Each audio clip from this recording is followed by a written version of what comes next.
Hi, I am a chef and registered dietitian. I opened my private business 2 years ago. I've spent over a decade in education, curriculum development, and client facing work. And I'm a very good problem solver by nature. And this business was built from the ground up in real time, not from theory. If you're here because you love to cook and you're curious about turning that into a real business, not just a side hustle, or if it is a side hustle, making it more legit, then this course is for you. And what you're getting out of this is a completely free full module that walks you through setting up your business properly, from building your LLC, having a template for your operating agreement, and getting those core things ready to go to build a foundational business and a business plan. They are the foundational pieces that you actually need in place so that you can build something stable, legitimate, and sustainable from the start. So I'm offering a free Skool course, and you can find it here on skool.com/finding fuel. And so this is the course. We've got 7 videos that I walk you through how to build your own private chef business from home for $45. $45 is as much money as you need to create your LLC online through the state of Arkansas. I'm not sure about other places, but it's $45. And this is completely free. My hope is that you come into the full course with me when you finish this so that we can build your business from the ground up. You have the option not to. That's totally fine. You can either keep coming with me and build your awesome private chef business, or you can stay here. All you have to do is just add me on some sort of social media. Okay. I need followers. So this is what we're building here, and it's the Private Chef Business School. All right. So is this business venture right for you? Okay. Let's talk through a few different questions. Okay. Can you cook? Yes. Awesome. Okay. Are you a badass? Yes. That's what I thought. Okay. So you can literally do anything, okay? Um, Literally anything that you want to do. The world is your oyster. That's not just some bullshit saying. It is true. If you can see it, if you can feel it, if you have the itch to move forward, if you have that itch, like, okay, there is something more that I can be doing. There is something that is lit up inside me. I don't really know what that is, but I'm here to kind of like figure that out if this is right for me. This is your sign, okay? Building a business is not hard. I'll tell you a story. 1 year ago, my fiance, Zachary, passed away. That's him right there. Oh, that's him right there. There he is. He's so beautiful. That's me and Zachary in Baltimore going to see the Ravens, okay? Um he passed away. That was hard, okay? That is hard. Building a business is not hard. And if you've lost anyone in your life, you know how hard that is. Building a business is so much easier than that. All you do is put one foot in front of the other. I'm so excited about my business. Growing something that is yours, that you fuel, that you have like this desire in you to build, it takes a lot of time and work. Yes, it does. But I'm sitting here on a Sunday filming this for all of you guys, and this doesn't feel like work to me. And that's the goal, right? We want to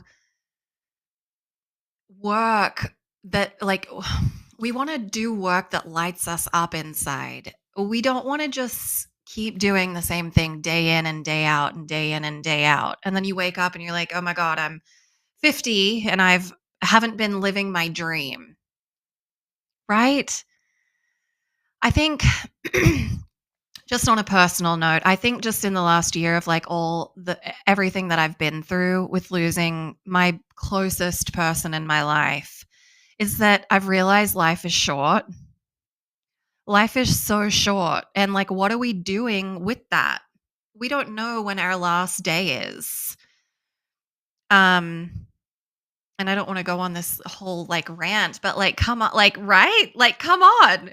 If you feel something inside of you to build something that's yours from the ground up, to work every day but not feel like it's work, to lift others up, to cook for people in their homes, to serve them. And if you're not client facing, if you wanted to build your own business, you can have people do that for you. And then you can focus on the things that matter to you. Like for me, what matters to me is community. So instead of me being in a kitchen, someone's kitchen, I hire contractors to be able to do that. And then I'm able to focus on social media and the brand and developing courses like this. So there's a lot of different options for you to kind of figure out like what lights you up, what you're excited about. And that's really exciting. That's really exciting. In the beginning, it is hard work. It is. It's a lot of work, and you're going to be like, "Oh my god, like, am I just wasting my time? Is this even like going to come together? I have no idea." Like, I have no idea. I had no idea if this was even something that like I could get up off the ground. But I thought to myself, have I ever failed anything in my life? I mean, no. Like I can do anything, right? And even if I have failed, like I mean, yeah, I've failed in a few things, right? And then if you think back to those failures, you're like, okay, do I regret that failure? The majority of the time, that answer is going to be no, because it's that failure that propelled you forward to be able to have something that came of that is amazing, right? So it's okay. Building a business is just putting one foot instead of the other. And if you come to like a dead end, you're like, oh, okay. And then you backtrack and then you go somewhere else. It's literally just like trial and error. And you do this with clients, you do this with contractors, you do this within the whole business. You're like, okay, I think I need to move forward. I think I need to do this. It's a very intuitive kind of game. And so it's exciting, it's liberating, it's taking risks. I'm an Aries, so I'm like, hell yeah. Like, what risk can I take today? So I'm not afraid, right? Um, but it is scary. I mean, I was afraid. I was afraid in the beginning. And also, I want to note that I kept my full time job through this whole experience. So I have kept my full time job while building this. And so it has been slow. It's been about 2 years. So it's January now. It'll be March well, actually, it's February 1st, 2026. So next month, it'll be 2 years that Edible Bottle Nutrition was launched. And within that time, it's been crazy. It started off super slow. And I was like, this is just a little bit of extra income that can kind of float me a little bit on top of my full-time job. And so at first it was just kind of like, okay, just a part-time side gig for a little extra cash. And it can start there because guess what? When you build your private chef business from home, you can do it from home. You don't have to put down a down payment or you don't have to have a space.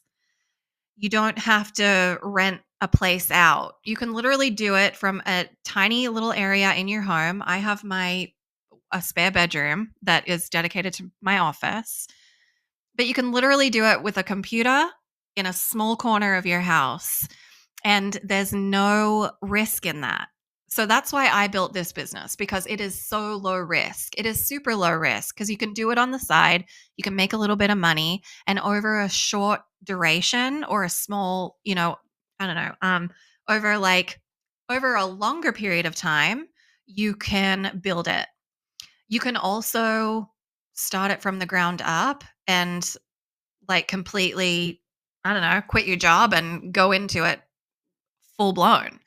And that's an option too. So, this is really exciting, and I'm glad you're here. And I'm glad that you are walking these steps with me. Because I mentioned in another video, when I first got started, I had no idea what I was doing. I had no idea what I was doing. And I just had to figure it out as I went along. There was no support online. I'm like, how do I build a business plan? Do I need a business plan, like legally, to be able to set anything up? Um, do I need an operating agreement? I don't know. Do I legally need to file like an LLC? I don't know. So these videos in this module are going to walk you through the steps to be able to um, have everything in place for you to file your LLC right then and there. And I'm going to walk you through it. We're going to get on to the Arkansas website today or whenever the video is. I think that's in the next video, whether or not I get to that today. Um, but we're going to walk through it step by step so you can literally get your business official. So be thinking of names for your business.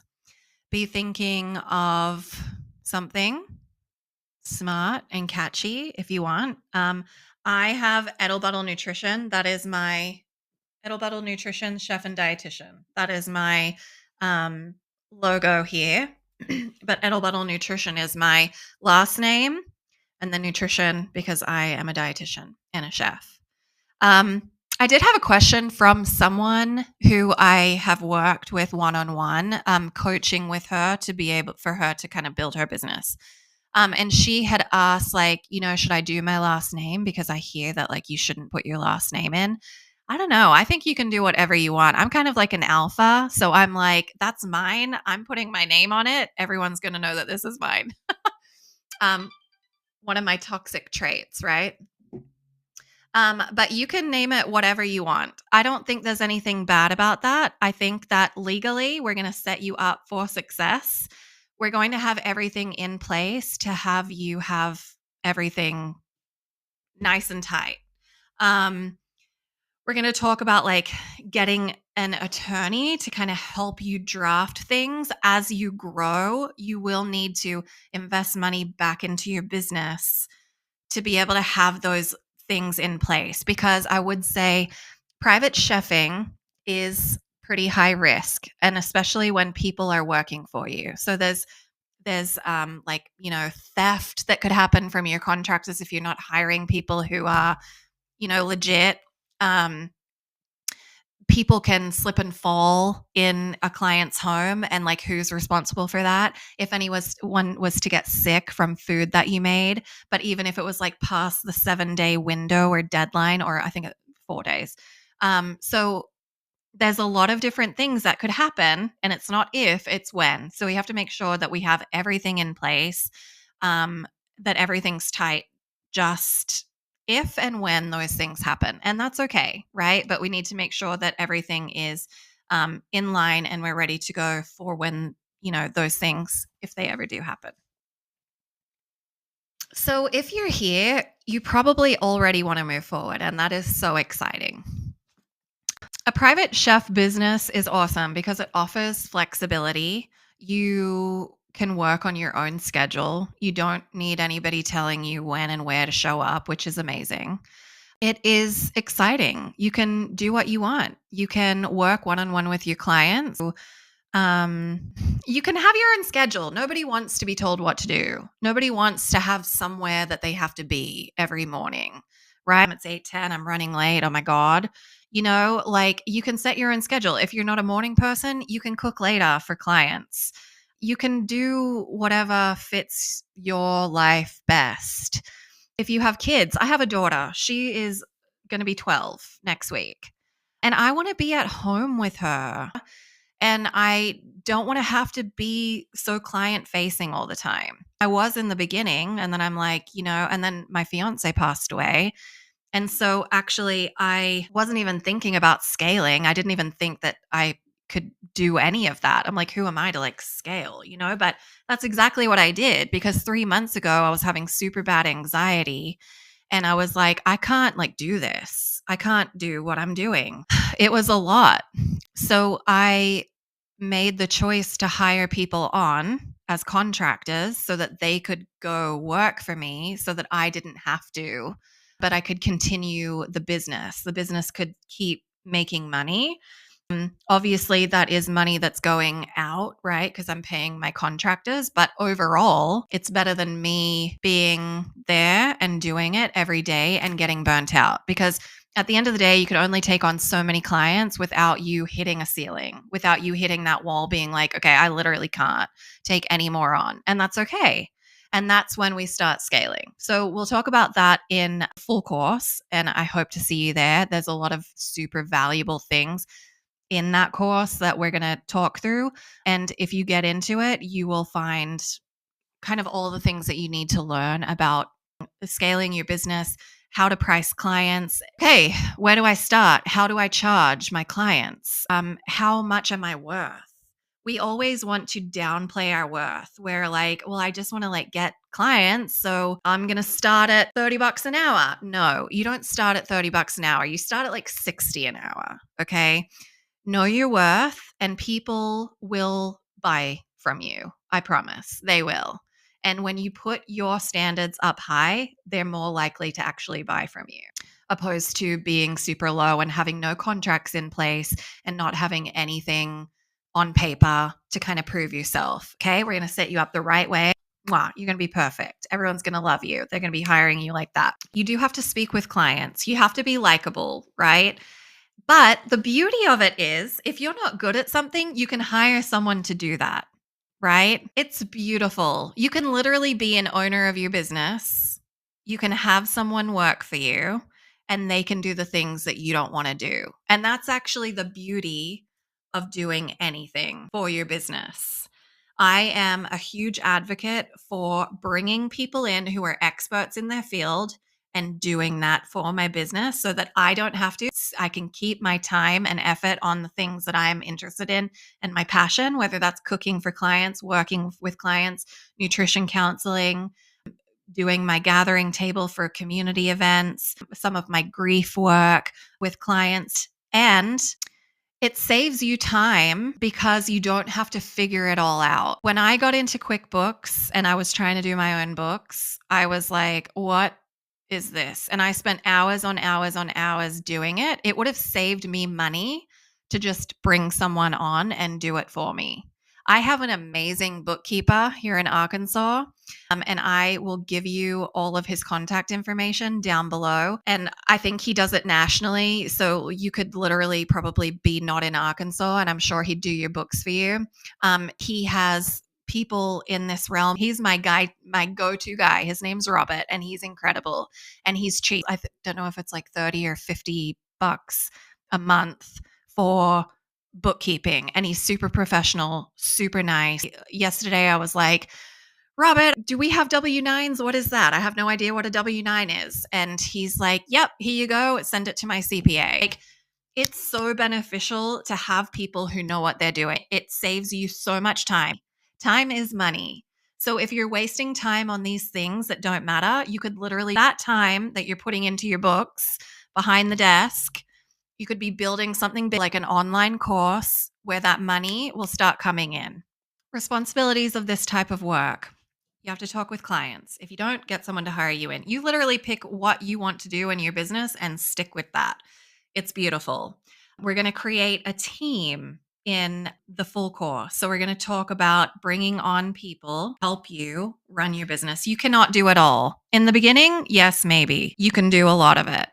You can get it going. But as you want to scale, you need help. You can't do it all. You'll be burnt out, and you'll be like, this is too much for me.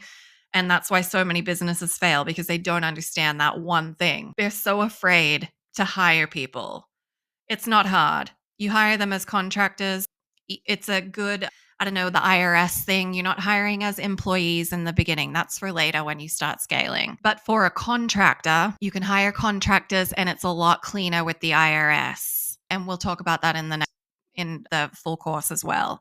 There's a lot to go over, but just so you know, there's a lot to do within the business. You have to deal with the money, okay? The accounting side, keeping your books clean. Then that's the client facing side. You're going to have to talk with clients, let them know what you do. Then you're going to be doing it in their homes.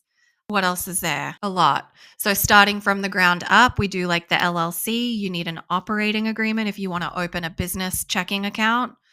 You'll need a business plan, and a business plan you don't need legally for anything. But if you're wanting investors to help invest in your business, they will expect a business plan. They will want to see something on paper. Like, okay, if I invest in your company, what are you doing?